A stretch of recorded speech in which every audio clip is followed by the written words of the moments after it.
سنت موقدہ کے ہی ہے، اس کے بعد 2 رکعت نفل، وہ 14 رکعتیں ہوں گی. تو یہ 14 رکعتیں ہوگی. ماشاءاللہ. امید ہمارے یو اے کے اسلام بھائی کو جواب مل گیا ہوگا. اسکائپ پر بھی بہت سارے میسج آئے ہیں مکہ مکرمہ سے. الحمدللہ ایک اسلام بھائی کا میسج ہے، آپ کے کیا حال ہیں؟ الحمدللہ رب العالمین، آپ کو اللہ تعالی ہمیشہ خوش رکھے، آمین. بہت شکریہ، آپ نے دعاؤں سے نوازا. میں مکہ مکرمہ سے ہوں، میرا سوال یہ ہے کہ نماز نہ پڑھنے سے صرف فرض پڑھ لینا بہتر ہے، اس کی وضاحت فرما دیجیے. یہ کوئی نماز ہی نہیں پڑھتا، کہتا ہے چلو کم از کم فرض ہی پڑھ لو، سنتیں اور واجبات چھوڑ دیں، تو یہ کیا اس کو ہم یہ کہیں گے وہ بہتر ہے؟ نہیں، ہم یہ تو نہیں کہیں گے کہ یعنی یہ ایسا آدمی چلو فرض ہی پڑھ لے، تو ہم اس کو ترغیب نہیں دلائیں گے، ہم اس کو پورا طریقہ بتائیں گے کہ آپ پہ یہ چیزیں فرض ہیں، یہ واجب ہیں، یہ سنت موقدہ ہیں، یہ غیر موقدہ ہیں، یہ نفل ہیں. آپ کو اختیارات غیر موقدہ اور نوافل میں تو ہیں، پڑھیں گے تو ٹھیک، نہیں پڑھیں گے تو کوئی گناہ نہیں ہے. لیکن سنت موقدہ کا تارک جو اس کی عادت بنا لے وہ گناہ گار ہوگا. اور اسی طرح وطر یہ بھی واجب ہیں، جو اس کو چھوڑے گا وہ بھی گناہ گار ہوگا، اور جو فرض چھوڑے گا وہ بھی گناہ گار ہوگا. تو ہم کسی کو یہ نہیں کہیں گے بھائی تم فرض پڑھ لو، بھلے وطر نہ پڑھو، بھلے سنت موقدہ نہ پڑھو. ہم کون ہوتے ہیں جو اس کو اختیارات دینے والے کہ تم یہ نہ کرو وہ نہ کرو؟ جو شریعت نے جتنا اختیار مجھے دیا ہے اتنا ہی اس کو دیا ہے، ہم مزید اس کو اختیارات بڑھا نہیں سکتے. ہم اس کو پورا بتا دیں. اب وہ صرف فرض پڑھتا ہے تو وہ اس کی مرضی ہے، لیکن اس کو بتایا پورا جائے، بتایا پورا جائے، اور یہ نہ کہا جائے چلو کم از کم فرض پڑھ لو، تو پھر وہ وطر وغیرہ سب چیزیں چھوڑ دے گا. اس طرح ہم نہیں کہہ سکتے. ماشاءاللہ اس میں امیر علیہ سنت نے ایک بار مدنی مذاکرے میں بڑا پیارا مدنی پھول دیا. نارملی کسی جگہ جاتے ہیں تو میوزک بج رہا ہوتا ہے، تو اب میوزک بج رہا ہے تو جو مذہبی ذہن والے ہو تو کیا کہتے ہیں بھائی تھوڑی آواز کم کر دینا. اب بڑا پیاری توجہ دلائی امیر علیہ سنت نے کہ اس کا مطلب آپ نے اس کو اجازت دی کہ میوزک بھلے بجاؤ، تھوڑی آواز کم کر دو. تو یہ تو گناہ پر اجازت دینا ہوا. آپ اسے کہیں میوزک بند کر دو، پیار سے کہیں، اب وہ آواز کم کر دے تو اب وہ اس کی مرضی ہے، لیکن آپ کی طرف سے تو یہ اجازت نہ ہونا کہ بھائی آپ میوزک تھوڑا سا کم کر دیں، اس کا مطلب آپ کم آواز میں چلاتے رہیں. تو یہ وہی بات آ گئی کہ ہم کیسے کہتے ہیں کہ بھائی آپ صرف فرض پڑھ لیں.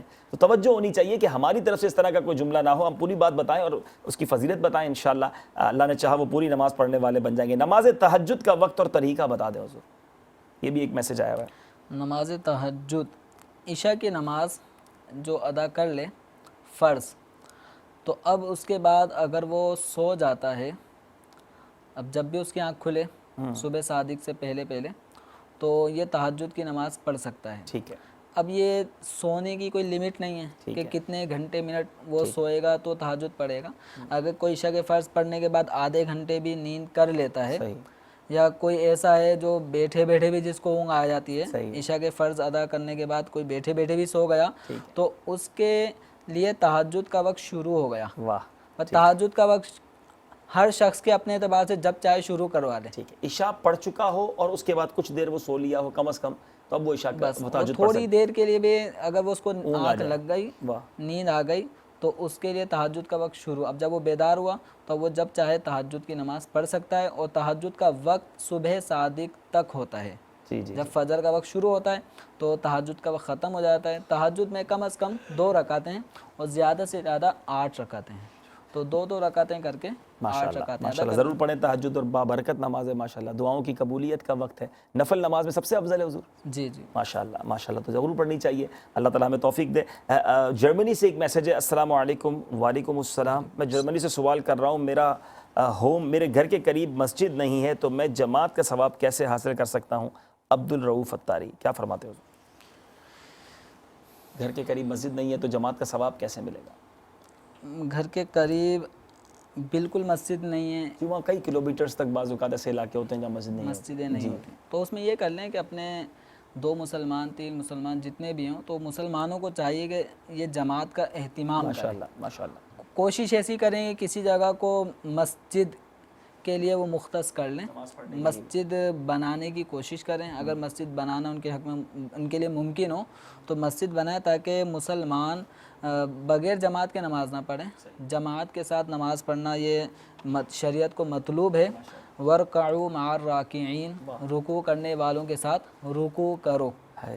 اس میں جماعت کی طرف بھی اشارہ ہے کہ جماعت کے ساتھ نماز پڑھیں. تو مسلمانوں کو چاہیے کہ اکیلے نماز پڑھتے رہیں گے تو اس سے وہ ایک اجتماعیت جب ختم ہو جاتی ہے تو پھر شیطان حاوی ہو جاتا ہے. تو اس لیے ایک ٹائم مقرر ہو اور اوقات صلات وغیرہ کے اعتبار سے کب وقت شروع ہوتا ہے کب ختم ہوتا ہے. پھر مزید ہے کہ کوئی جامع شرائط کوئی نماز کی صلاحیت رکھتے ہوں، اہلیت رکھتے ہوں، ایسے اسلامی بھائی نماز کے لیے منتخب کریں، مقرر کریں، جماعت کے بغیر کوئی نماز نہ پڑھے، کوشش یہی ہو۔ البتہ کو کوئی ایسا امامت کے لائق کوئی نہیں ملتا تو پھر اپنی تنہا نماز پڑھیں۔ قرآن ایسی کم از کم ہونی چاہیے کہ جماعت سے نماز اگر مجھے ملتی تو ضرور پڑھتا۔ تو انشاءاللہ امید ہے کہ اس قرآن پہ اللہ تبارک و تعالیٰ ان کو اجر و ثواب عطا فرمائے۔ یہاں ایک اور بات میرے پیارے اسلامی بھائی، جرمنی کے اسلامی بھائی نے واقعی دل کے تار چھیڑ دیے ہیں۔ یہ جرمنی میں ہے اور انہیں خیال ہے کہ میں مسجد نہیں ہے، جماعت کا ثواب کیسے پاؤں، اور ہم مسجد کے قریب رہتے ہیں۔ پاکستان، ہندوستان، بنگلہ دیش کے لوگ سوچیں، واقعی یہ بڑی نعمت ہے۔ یقین کریں بیرون ملک جائیں آپ تو آپ کو پتہ چلے گا 25 کلومیٹر 30 کلومیٹر لوگ ٹریول کر کے نماز پڑھنے پہنچتے ہیں، اور ہمارے گھر کے برابر میں مؤذن صدا لگا رہا ہوتا ہے۔ ہمیں مسجد جانے کا ٹائم نہیں ہوتا۔ وہ جرمنی سے پوچھ رہے ہیں کہ میں مسجد نہیں ہے قریب، جماعت کا ثواب کیسے پاؤں، اور ہمارے گھر کے قریب مسجد ہے، آفس کے قریب مسجد ہے، جماعت ہو رہی ہے، مگر ہمارے پاس وقت نہیں ہے۔ یو کے والے بھی سوچیں، بہت مسجدیں ہیں یو کے اندر۔ جن ملکوں میں مسجد آپ کے گھر کے قریب مسجد ہے اور آپ کے آفس کے قریب مسجد ہے، جماعت آپ نہیں پڑھتے، اس بارے میں ضرور غور کیجئے گا۔ یہ واقعی ہمیں ایک میسج ہے، اس میسج کے اندر بہت میسج ہے۔ مجھے ایک واقعہ یاد آیا کہ ہمارے ایک دوست تھے، ان کے ماموں امریکہ سے آئے تھے۔ وہ بتاتے ہیں کہ ابھی ظہر پڑھ کے آتے اور ہر تھوڑی دیر بعد پوچھتے، بیٹا ابھی کیا ٹائم ہوا ہے، کیا ٹائم ہوا ہے، عصر کتنے بجے، اور ابھی عصر کی اذان میں آدھا گھنٹہ باقی ہوتا تو وضو کرنے لگ جاتے۔ کہتے ہیں ماموں ابھی تو اذان بھی نہیں ہوئی۔ کہہ رہے ہیں نہیں بس مجھے جانا ہے۔ 2-3 بار اسی طرح ہوا تو انہوں نے کہا ماموں اتنی جلدی کیوں کرتے ہیں؟ تو کہتے ہیں بیٹا تمہیں کیا پتہ مسجد کیا ہوتی ہے، ہمارے تو کان ترستے ہیں اذانوں کے لیے، آپ کتنے خوش نصیب ہو آپ کے گھر کے برابر مسجد، وہ اذان سے پہلے مسجد میں پہنچ جاتے ہیں۔ اب آپ سوچیں، جس کے پاس نہیں ہے اسے قدر ہے، ہمارے پاس ہے، یہ بہت بڑی اللہ کی نعمت ہے۔ احادیث کرام میں یہ مفہوم ملتا ہے کہ زمین پر سب سے بہترین ٹکڑا جو ہے اللہ کی بارگاہ میں جو مقبول ہے وہ مسجد ہے۔ اگر آپ کے گھر کے قریب یہ ٹکڑا ہے، یہ مسجد، یہ بہترین جگہ موجود ہے تو وقت گزاریے مسجد میں۔ سبحان اللہ، جہاں دعوت اسلامی والوں نے مسجدیں بنائی ہیں وہاں تو ماشاءاللہ پھر درس و بیان، سلسلے، قافلے، کتنی ساری چیزیں ہوتی ہیں، تو مسجدوں میں جایا کریں۔ اور مدنی قافلے کے اندر کیا ہوتا ہے، ہم 3 دن مسجد میں ہی تو ٹھہرتے ہیں، اللہ کے گھر میں ٹھہرتے ہیں۔ تو یہ نیت کیجیے اپنے آپ، یہ ایمان کے تقاضوں میں سے ایک تقاضا ہے۔ روایتوں میں یہ بھی مفہوم ملتا ہے کسی کو چیک کرنا اس کے ایمان کی جو مقدار ہے اور اس کا ایمان کتنا مضبوط ہو تو دیکھ لو مسجد سے اس کا تعلق کیسا ہے۔ ہمارا تعلق ہے ایسا مسجد سے، ضرور غور کیجیے۔ اگر نہیں ہے تو مسجد سے تعلق ہونا چاہیے، مسجد سے محبت ہونی چاہیے۔ کالز کی طرف چلتے ہیں، دیکھتے کہاں سے اسلامی بھائی ہم سے کیا پوچھنا چاہتے ہیں۔ صلو علی الحبیب صلی اللہ تعالی علی محمد صلی اللہ علیہ وسلم۔ السلام علیکم ورحمۃ اللہ وبرکاتہ۔ وعلیکم السلام ورحمۃ اللہ وبرکاتہ۔ جی حضور، میرا نام محمد احسن اطاری ہے، سردار آباد سے عرض کر رہا ہوں۔ ماشاءاللہ آپ کا یہ سلسلہ بہت ہی پیارا ہے، بہت کچھ نماز کے متعلق جو ہمیں ابھی اتنی بڑی عمر میں بھی آ کے کچھ ایسی چیزیں سیکھنے کو ملتی ہیں جن کا ہمیں پتہ ہی نہیں تھا۔ تو حضور اسی سلسلے سے متعلق ایک تو یہ کہ اگر فجر کی نماز قضا ہو جائے، وہ سنتے جو پڑھیں گے وہ کئی کہتے ہیں ظہر سے پہلے اگر آپ قضا پڑھیں گے تو سنتے پڑھیں گے، ظہر کے بعد پڑھیں گے تو نہیں پڑھیں گے۔ تو اس کا وہ سنتے ہیں کب پڑھیں گے یا نہیں پڑھیں گے یہ بتا دیں۔ میرا نام عبدالرحیم اطاری ہے، میں کراچی سے بات کر رہا ہوں۔ اور میرا سوال یہ ہے کہ جب ہم چوتھی رکعت میں ہوتے ہیں یعنی کہ بیٹھے ہوئے ہوتے ہیں تو ہم قرأت پڑھتے ہیں، درود شریف پڑھتے ہیں، اور 2 دعائیں اور ہوتی ہیں، جیسے کہ ایک دعا پڑھ لی اور دوسری نہیں پڑھی، سلام پھیر دیا، تو ایسے میں نماز ہو جائے گی؟ سر جمعے کے دن خطبہ ختم ہو جاتا ہے، جمعے کے دن نماز چھوٹ جاتی ہے، اس کے بارے میں پوچھنا چاہ رہا تھا میں۔ امام صاحب کھڑے ہو گئے ہیں جماعت کے لیے، جب ہم پہنچے ہیں نماز میں شامل ہونے کے لیے تو وہ رکوع میں تھے، ہم نے بھی جا کے رکوع میں ان کے ساتھ شامل ہو گئے ہیں، کیا ہماری وہ رکعت ہو گئی؟ اگر وہ پہلی میں ہی ہم جا کے مل گئے ہیں رکوع میں تو ہماری یہ رکعت ہو جائے گی یا ہمیں دوبارہ وہ رکعت پڑھنی پڑے گی؟ السلام علیکم۔ وعلیکم السلام ورحمۃ اللہ وبرکاتہ۔ میرا نام محمد قمر الدین ہے، میں کراچی سے بول رہا ہوں۔ مجھے یہ پوچھنا تھا کہ یہ نفل جو نماز ہے، یہ جو اپنے ظہر میں ہوتا ہے یا پھر مغرب میں یا عشاء میں نفل ہے نماز، اس کو اگر ہم ترک کے اور جو قضاء عمری نماز ہے اس میں ہم کنورٹ کر کے پڑھ لیں تو یہ کیا بہتر ہے ہمارے حق میں؟ جی بہت بہت شکریہ، آپ سب نے کال کیا، مرحبا کہتے ہیں محمد احسن بھائی سردار آباد سے۔ فجر کی سنتیں اب قضا کرنی ہے، نماز قضا ہو گئی تو اب کب یہ سنتیں پڑھ سکتے ہیں یا صرف پھر فرض ہی قضا کیے جائیں گے؟ فجر کی نماز اگر مکمل ہی قضا ہو گئی، کسی کی آنکھ ہی نہیں کھلی، تو اس صورت میں اگر سورج نکلنے کے بعد